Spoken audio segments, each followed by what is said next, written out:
వాస్తవమైనటువంటి విషయాలు ఏంటంటే స్వతంత్ర ఉద్యమంలో దాని తర్వాత కాలం లోపల కూడా హిందువులు ముస్లింలు దాదాపు అన్ని కులాల వాళ్ళు కూడా కలిసి ఫ్రీడమ్ స్ట్రగల్ లోపల పాల్గొన్నారు. తర్వాత జరిగినటువంటి అనేక ఉద్యమాలు అనేక పోరాటాల్లో ఫర్ ఎగ్జాంపుల్ తెలంగాణ సాయుధ పోరాటం ఉంది.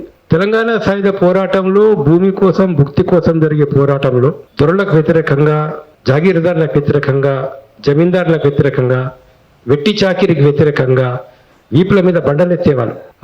ఎటువంటి పరిస్థితి అంటే వాళ్ళే రాజులు, వాళ్ళే నిర్ణయం చేసేవారు. ఎన్ని కొరడా దెబ్బలు కొట్టరా అన్ని కొరడా దెబ్బలు కొట్టాం. అలాంటి పరిస్థితి. అమ్మాయిలు ఎత్తుకపోయేవాళ్ళు, వాళ్ళ ఇష్టం నన్ను. సో ఇటువంటి గ్రామీణ ప్రాంతంలో జరిగేటటువంటి దౌర్జన్య వ్యతిరేకంగా ఎవరు పోరాడినారు? సామాన్య ప్రజలు పోరాడినారు. కానీ సామాన్య ప్రజలు పోరాటప్పుడు ఏం జరిగింది? అది చాకల ఐలమ్మ పోరాటం కావచ్చు, అందరూ కలిసి కట్టుగా పోరాటం చేశారు. దానికి లెఫ్ట్ పార్టీల వారు కూడా నాయకత్వం వహించారు. ఎక్కడైతే అసలు ఎందుకు పేరకం ఎందుకుంది, కష్టాలు ఎందుకున్నాయి? ఇప్పుడు కులాలు వచ్చినాయి, కరెక్ట్, కులాలు ఎట్లా వచ్చినాయి సబ్జెక్ట్ వేరే, చాలా డిఫరెంట్ సబ్జెక్ట్ అది. కానీ ఆకలి మాదిగైనా, మాలైనా, బీసీ అయినా ఎవరైనా ఆకలికి గురి కావాల్సింది. ఉద్యోగాలు దొరుకుతలేవు, ఎవరికి దొరుకుతలేవు వాస్తవంగా చెప్పాలంటే. అన్ని అవుట్ సోర్సింగ్ కూడా పెట్టేసినారు. ఇప్పుడు ఎవరు బాధపడు? మాల, మాదిగా, బీసీలు ప్రతి ఒక్కరు కూడా ఇవాళ కల్తీ ఆహారం, వాతావరణ కల్తీ. ఈ సమాజంలో ఉన్నటువంటి అనేక సమస్యలకు కారణం పేదరికం, పేదవాళ్ళని దోచుకోలేటువంటి ఒక సమాజం. అయితే ఇక్కడ మధ్య యుగాల నుంచి కూడా మొదలు పెట్టుకుంటే భారతదేశంలో రాజ్యాధికారాన్ని వశం చేసుకున్న వాళ్ళు, ఆస్తులను దోచుకున్న వాళ్ళు, అది ఆర్యులు కావచ్చు, మరొకరు కావచ్చు, ప్రభుత్వాన్ని తమ చేతి లోపల పెట్టుకోవాలనుకున్న వాళ్ళు, తమ పెత్తందారీతనం నడవాలనుకున్న వాళ్ళు, మేమే మొత్తం సమాజాన్ని దోచుకోవాలనుకున్న వాళ్ళు అతి దుర్మార్గంగా వర్ణ వ్యవస్థను తీసుకొచ్చారు. బ్రాహ్మణ, క్షత్రియ, వైశ్య, శూద్ర ఎవరు తీసుకొచ్చారు? అంతకుముందు లేదు. భారతదేశంలో ఆర్యుల రాకంటే మొదలు ఉన్నటువంటి పరిస్థితుల లోపల వశిష్ఠుడు శూద్రుడు, వశిష్ఠుడు తల్లి మేనక, వశిష్ఠుడు అరుంధతిని పెళ్లి చేసుకున్నాడు. వాళ్ళ కొడుకు శాక్యముని ఆయన అదృశ్యంతోనే మాలం చేసుకున్నాడు. వాళ్ళ కొడుకు పరాశరుడు మత్స్యగంధి బెస్తకన్య సత్యావతిని పెళ్లి మోహించాడు. వాళ్ళకు పుట్టాడు వ్యాసుడు. అసలు భారతం రాసింది ఎవరు? అంటే గతం లోపల భారతం కంటే మొదలు పీరియడ్ లోపల, అంతకంటే ఉన్నటువంటి ముందు పీరియడ్ లోపల ఏ కులం వాళ్ళైనా తపస్సు చేసి గొప్ప వాళ్ళైనారు. వాల్మీకి ఎవరు? రామాయణం రాయలేదా? సో అలాంటి దాన్ని ఎప్పుడైతే రాజ్యాధికారం తమ కొనసాగించాలనుకున్నారో మిగతా కులాల వాళ్ళు ముందుకు రావద్దు, ఒక కుట్ర జరిగింది. మిగతా కులాల వాళ్ళు ఆయుధాలు పట్టద్దు, మిగతా కులాల వాళ్ళు వేదాలు చదవద్దు, మిగతా కులాల వాళ్ళు చదువుకోవద్దు. అప్పుడేం చేశారు? శూద్రులు వేదం చదవడానికి వీలేదు, శూద్రులు ఆయుధాలు పడడానికి వీలేదు, శూద్రులు ఆస్తి సంపాదించుకోవడానికి వీలేదు అనేటువంటి ఒక దుర్మార్గమైనటువంటి ఒక పద్ధతి మన సమాజంలో వచ్చింది. ఆ భావజాలం మనువాద భావజాలం, బ్రాహ్మణికల్ థింకింగ్, బ్రాహ్మణికల్ డామినేషన్ అనేది సమాజంలో కొనసాగుతూ వచ్చింది. హిందూ రాజుకు ముస్లిం రాజుకు కొట్లాట జరిగితే ఒకవేళ హిందూ రాజు ఓడిపోయే పరిస్థితి ఉంటే వీళ్ళే ఫస్ట్ పోయి ముస్లిం రాజును కలుసుకొని మమ్మల్ని మంత్రులు చేయాలని, మమ్మల్ని సైన్యాధికారులను చేయాలి అని చెప్పేసి పోయి ఎవరు వాళ్ళ మంత్రులుగా చేసిన వాళ్ళు ఎవరు?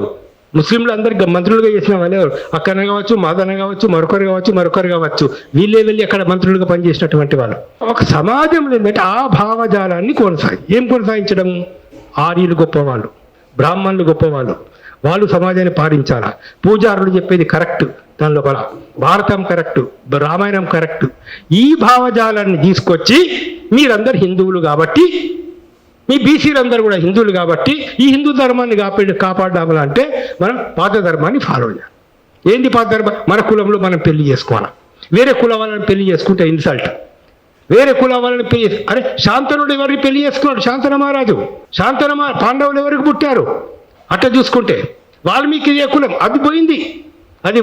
ఇవాళ ఏది కమ్మరోళ్ళని చేసుకోవాలా, కుమ్మరోళ్ళని చేసుకోవాలా, ఇంకొకళ్ళని చేసుకోవాలా. వేరే కులం అమ్మాయిని కనుక చేసుకుంటే మన కులం పోయినట్లు, గౌరవం పోయినట్లు, మనకు సమాజంలో పెద్ద ఇన్సల్ట్ కలిగినట్లు అనే ఒక లేనిపోని ఒక తప్పుడు భావజాలం.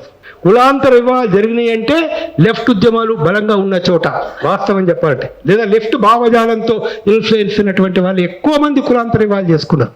ఇవాళ ఆ భావజాలం వెనుకంజ వేయడం వల్ల, లేదా ఒక వర్గ పోరాటాలు వెనుకంజ వేయడం వల్ల చైతన్యం అనేది మనం తగ్గిపోవడం వల్ల అనేక కారణాల వల్ల ఈ భావజాలం పెరిగిపోతుంది. బీజేపీ భావజాలం, ఆర్ఎస్ఎస్ యొక్క భావజాలం, వీళ్ళు మతోన్మాద శక్తుల యొక్క భావజాలం పెరిగిపోయి వాళ్ళు ఎవరైనా దేశద్రోహులు, క్రైస్తవులు దేశద్రోహులు దేశాన్ని, ఎవరైనా దేశద్రోహులు, ముస్లిం దేశద్రోహానికి. ఎందుకు పేదరికం? రోహింగ్యాలు రావడం వల్ల పేదరికం. ఎంతమంది వచ్చారు రోహింగ్యాలు? ఇవాళ మిలిటరీలో కూడా నువ్వు రిక్రూట్మెంట్ చేయడం లేదు. ఇవాళ ఏ డిపార్ట్మెంట్లో సరిగ్గా రిక్రూట్మెంట్ చేయడం, అసలు రిక్రూట్మెంటే లేనప్పుడు రిజర్వేషన్ ఫలితాలు ఎక్కడ వస్తున్నాయి? ఈ పేద వర్గాలని విద్యకు దూరం చెయ్యాలనే ప్రైవేట్ విద్యను ప్రోత్సహిస్తున్నారు. ఈ పేద విద్యాలని వైద్యానికి దూరం చేయాలనే కార్పొరేట్ వైద్యం తీసుకొస్తున్నారు. ఈ పేదలకు అవుతుందో ఇవాళ మొత్తం రైతులు కావచ్చు మనం ఇబ్బంది పడి విదేశాల నుంచి ఆహారాన్ని దిగుమతి చేసుకుంటున్నారు, పత్తి దిగుమతి చేసుకుంటున్నారు. లక్షల కోట్ల అవుతుందో క్వింటాల పత్తిని ఇతర దేశాలకు దిగుమతి, ఇంపోర్ట్ ట్యాక్స్ రద్దు చేసినారు ప్రభుత్వం. ప్రజలందరికీ ద్రోహం చేసే ద్రోహులేమో దేశభక్తులైనారు, రైతులందరూ జేబులు కొట్టే వాళ్ళేమో ఈ దేశభక్తులు అంటున్నాం. మనం మతాన్ని రక్షించే వాళ్ళు అంటున్నాం, సమాజాన్ని రక్షించే వాళ్ళు అంటున్నాం. దొంగలు దొరలైపోయినారు, దొరలు దొంగలైపోయినారు. ప్రజల కోసం పోరాడే వాళ్ళేమో దేశ వ్యతిరేకులైనారు, అభివృద్ధి నిరోధకులు అంటున్నారు వీళ్ళని. కాబట్టి దీన్ని మొత్తంగా చేంజ్ చేయాల్సిన అవసరం ఉంది. మనిషి యొక్క మైండ్ సెట్ చేంజ్ చేయాల్సిన అవసరం ఉంది. కుల వివక్షత పోవాలంటే ప్రతి స్కూల్లో, ప్రతి కాలేజీలో అసలు కులాలేంటి?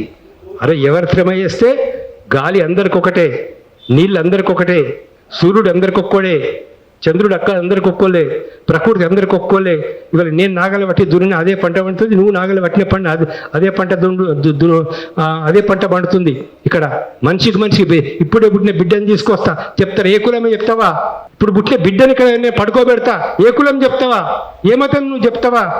అరే ఎవరి గుడి ఉంటేనే 72 సార్లు కొట్టుకుంటుంది. ఏం తేడా ఉంది ఇక్కడ? ఇప్పుడు నేను పుట్టినా అనుకోండి, ఫస్ట్ నేను పుట్టినప్పుడు ఏ కులంతో పుట్టినా, మా అమ్మ చెప్తానో, మా నాన్న చెప్తానో, పక్క వాళ్ళు చెప్తానో ఫలానా కులం రా అని నాకు తెలుస్తుంది. అంతవరకు ఎట్లా తెలుస్తుంది? ఎక్కడికి వెళ్ళి వచ్చింది కులం? ఎక్కడికి వెళ్ళి వచ్చింది మతాలు? అందులో బెస్ట్ పాట తు హిందూ నా బనేగా, నా ముసల్మాన్ బనేగా, ఇన్సాన్కి ఔలాద్ హై ఇన్సాన్ బనేగా. ఇవాళ అది మనం తీసుకురావాల్సిన అవసరం ఉంది. ప్రతి మనిషిలో ఐక్యమత్యం. ఇవాళ ఏంటంటే బీసీలు కావచ్చు, ఎస్సీలు కావచ్చు, ఎస్టీలు కావచ్చు. బీసీలలో మూర్ఖత్వం ఉండిండొచ్చు చాలా కులాల్లో, లేదా బీసీలలో కులతత్వం ఉండిండొచ్చు. దానికి వ్యతిరేకంగా మనం పోరాడాల్సిన అవసరం ఉంది. కానీ అల్టిమేట్గా ఎస్సీలు, ఎస్టీలు, బీసీలు, పేద ప్రజానికం అందరూ కూడా ఐక్యమత్యమైన పోరాటాలు అవసరం. భవిష్యత్తు లోపల మనందరం ఐక్యంగా ఉంటేనే ఇవాళ దోపిడి వర్గాలను మనం ఎదిరించగలుగుతాం, లేదా ఎదిరించలేకపోతాం.